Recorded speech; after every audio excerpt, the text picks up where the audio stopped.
Assalamualaikum warahmatullahi wabarakatuh. Salam sejahtera untuk kita semua. Selamat siang pemirsa, senang sekali saya Farisa dapat hadir menemani Anda. Pada segmen kali ini kita akan membahas topik yang dekat dengan dunia pendidikan, yaitu CBT. Yang kita ketahui biasanya CBT digunakan untuk pelaksanaan ujian pada tingkat SMA. Untuk mengetahui lebih lanjut mengenai CBT, kita akan berbincang langsung dengan narasumber kita yaitu Pak Ferry, guru SMAN 1 Kelapa Nunggal.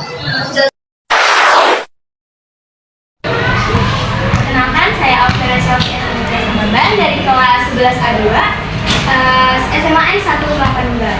Saya di sini untuk mewawancarai Bapak mengenai aplikasi CBT untuk ujian. Sebelumnya dengan Bapak siapa? Nama saya Ferry Kristanto.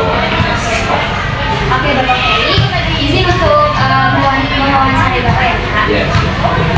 Yang pertama, menurut Bapak apa sih Pak CBT itu? CBT itu panjangannya adalah Computer Based Test. Jadi sistem ujian berbasis atau berdasarkan komputerisasi. Karena kan memang sekarang itu kan memang sudah era digitalisasi. Jadi ujiannya dibuat berbasiskan komputer. Menurut Bapak, apakah CBT ini untuk kedepannya itu lebih baik menggunakan CBT atau bagaimana Pak? Nah, kalau memang mengarahnya ke perkembangan teknologi pasti sudah jelas yang untuk kedepannya itu yang akan lebih bermanfaat adalah yang CBT dibandingkan dengan yang masih konvensional berdasarkan kertas seperti itu. Kenapa? Untuk sumber dayanya pun kan juga lebih simple, hanya membutuhkan teknologi gadget yang kebetulan juga hampir semua siswa juga pasti punya dibandingkan harus menggunakan kertas.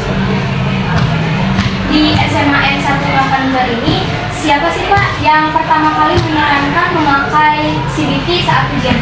Ya, kebetulan kalau untuk yang menyarankan dari penggunaan CBT ini dari tim IT utamanya dari Pak Dedi Sutarya Eskom, karena memang beliau pun di sekolah yang sebelumnya juga sama sebagai penggagas dari CBT untuk tes sendiri. Pak Dedi ya Pak? Iya. CBT ini di mana aja sih bisa diakses? Kalau untuk CBT sendiri sebenarnya kalau untuk utamanya ya hanya di area sekolah dengan menggunakan akses jaringan lokal. Tapi jika memang terkendala, kalaupun ada yang tidak bisa hadir ke sekolah selama tes, jika memang sakit dan sudah berizin, itu pun juga bisa dibuat online sistemnya, jadi bisa mengerjakan dari rumah juga. Cuman dengan kondisi posisi itu. Kapan sekolah ini memakai CBT Bapak? Nah, untuk mulai diterapkan atau mulai dipakainya CBT itu sejak P3K2 hadir, yaitu Pak Dedi mulai ada di sini dan P3K2 ini mulai ada, itu sudah mulai diterapkan seperti itu mulai dari semester pertama tahun 2022. Untuk ujian itu kenapa sekolah SMAN Negeri 1 Kelapa Nunggal memilih memakai CBT daripada ujian? Nah ya, kembali lagi ke seperti yang tadi pertama, karena memang ya kita targetnya atau sasarannya itu memang digitalisasi, ya jadi memang kita fokuskan untuk menggunakan sendiri computer based test. Karena dari segi anggaran pun juga bisa lebih memangkas karena tidak perlu untuk pembelian ATK seperti kertas, tinta dan lain sebagainya. Jadi untuk efisiensi anggaran pun juga sudah masuk. Bagaimana sih Pak proses untuk memakai CBT untuk ujian? Proses dari penggunaan CBT sendiri yang pasti setiap awal dari setiap mau dilaksanakannya ujian pasti akan ada untuk APK dari CBT-nya itu sendiri. Setiap siswa harus menginstal aplikasinya dari handphone-nya masing-masing. Baru nanti pada saat pelaksanaan ujiannya dia akan dibagikan username dan juga password untuk login ke ujian. Untuk penggunaan aplikasi CBT ini Bapak, apakah pernah terjadi error saat penggunaan? Kalau error sudah pasti ada, karena kita berbicara tentang teknologi buatan manusia ya sudah pasti jelas ada errornya. Salah satu penyebab utamanya yang sering terjadi untuk errornya itu karena jargon. Biasanya kalau memang jargonnya itu tidak stabil atau tethering, itu sudah pasti lebih berpotensi untuk ada kendala. Oke Bapak, ketika terjadi error, gimana sih Pak Jadi kalau untuk solusi pertama harus memastikan dan masing-masing yang digunakan oleh siswa itu yang aman.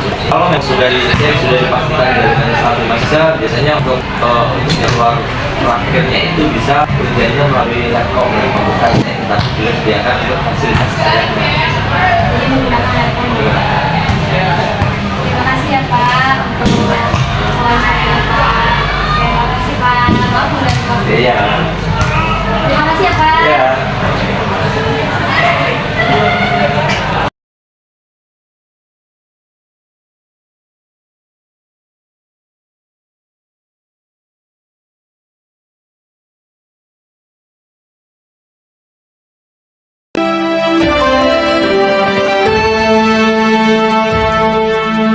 Demikianlah perbincangan kami kepada Pak Ferry mengenai pelaksanaan CBT di SMAN 1 Kelapa Nunggal. Dari sini kita mengetahui bahwa banyak sekali manfaat, namun masih ada tantangan yang perlu diatasi oleh aplikasi CBT ini. Semoga wawancara ini bisa memberikan inspirasi dan wawasan untuk kita semua. Saya Farisa berterima kasih atas perhatiannya. Sampai jumpa di lain waktu. Wassalamualaikum warahmatullahi wabarakatuh.